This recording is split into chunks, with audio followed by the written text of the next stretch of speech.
our story about Father Time, where we introduce the wonderful number e. Remember, this piece here represents the curve from x equals -1 at this point here to x equals 0. And then the height of this was the value of e raised to -1, and this was the value of e to the 0. And the area under this curve from this point here stretched all the way to infinity equaled 1. So that is a cool thing about e. So the question is, where does e come from? Well, we can find the value by projecting this graph one more unit to the right to get e to the power 1. And so we're going to go this way one unit to the right, and that would give us the number e. So that's one way that we can get to the number e. But how else can we get to e? Well, e is like pi. It's infinite. It's a random looking number. It's 2.718 ... But unlike pi, there is no circle where e originates. So to answer, we will put I in the complex plane on hold for a moment, and we will try to find a way to arrive at e. We're going to explore one way to arrive at e by identifying a pattern, an infinite pattern. It's a simple pattern, and I think it's a beautiful pattern. We will uncover the pattern by using a playful approach. So let's go to the dance floor with Carolyn, and we will see where e appears.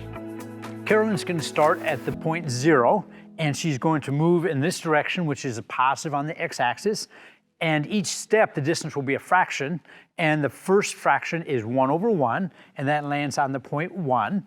And then the second one is also 1 over 1, so there's another step of 1. So now she's gone 2.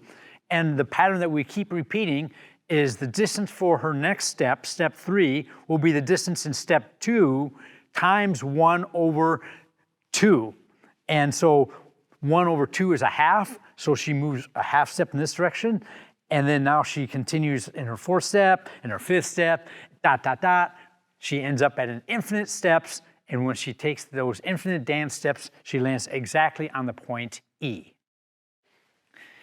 Isn't that amazing that we create this random looking number by using a simple pattern that involves integers, which makes fractions? And when we add all the fractions together, we create this irrational number, e, where the digits go on and on forever with no pattern in sight. And the pattern is not limited to just calculating e. I call this the +1 dance pattern because it produces e raised to the +1. But we also have a +2 pattern, and that produces e raised to the +2, which is about 7.389. So let's return to our dance floor and see how easy it is to make this change. We have left our marker for the first dance where we end up at exactly e, and now we're going to input 2 into our formula. So Carolyn's going to start off at 0, and the first step is the same as before, a unit of 1. And then the next one is actually a unit of 2, so 1 plus 2, she's going to end up on 3. And then from 3, she's going to go to her next step and keep following her patterns, and she's going to end up at a place just a little bit more than a 7 1/3, which is exactly e squared. Notice the change to the dance step from +1 to +2 just changed the numerator of our next step. The distance for step n is the distance from the previous step, n minus 1, times 2 divided by the quantity n minus 1, rather than 1 divided by the quantity n minus 1. What this is leading to is that not only is there a nice pattern to produce the number e, but there's also a pattern to the pattern of creating another version of e, where the other versions of e are raised to some other number. So we can try +3, and we will verify that the pattern still works. We're now ready to input e cubed into our formula, and we still have the markings from our e to the first and e squared to give us perspective on where e cubed may land. So Carolyn's going to start at the same spot. Her first step will be 1, and then she'll go 4, and then she'll go 8.5, and then she'll continue on. And eventually she's going to end up at exactly e cubed. This pattern works for positive integers 1, 2, and 3, and any positive integer. But does it work if we input a negative integer, such as -1? Well, first, let's see if that even makes sense. What we're thinking about is what happens if we input -1 into our pattern, which produces the number e raised to -1. Now, we know this number exists because we saw this in our father time story, where e raised to -1 also equals 1 over e. We know the value of e to the -1 is the height of this left part of our shape, this part right here, which is about 0.3679. So, how can we change our dance routine to incorporate a negative number? All right, we've entered 1, we landed on e, we entered 2, we landed on e squared, we entered 3, and we landed way over there at e cubed. So, what happens when we input -1? Do we go that direction? How does this work? Let's find out. Carolyn, start at 0, 0, and when we multiply by -1, remember when we multiply by -1, we do a half turn. And so that's how we're going to incorporate the -1 into this dance. The first step is the same one as before, which is 1 in this direction.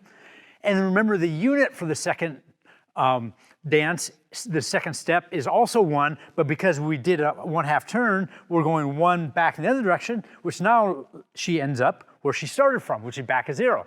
Does another half turn, and now the unit is a half, so she'll move a half, does a little turn, and then now she's going to move a little step there, land on a third, and keep doing half turns, and at the end, she's going to end up at e raised to -1, and that tells us that the formula and the pattern that we use when we input positive integers also works for negative numbers if we just incorporate that half turn when we multiply by -1. We can repeat for other negative numbers, and if we enter -2, we still rotate after every step but follow the pattern of +2 for distance. And in the end, we would finish at 0.1353, which is e raised to -2.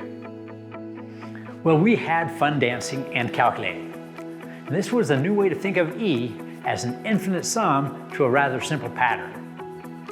Notice how different this way of thinking about e is than our father time story. What is neat is that both the father time story and our dance routine relate to the same number e, just from different perspectives. And all this illustrates one thing that I really appreciate about math. Math is not so much about learning new formulas, but it is about discovering new perspectives. And when we discover new perspectives, we see life in a different way. And to me, math is an exercise in thinking of new perspectives. In a way, it builds empathy. It stretches my mind on new angles of life. We saw that e has an interesting relationship to the area under a curve and to an infinite sum. Well, Brian has spent his career thinking about different perspectives of life. And he's going to talk about something that we all care about, and that is relationships. But he's going to stretch our mind because he's talking about non-physical relationships.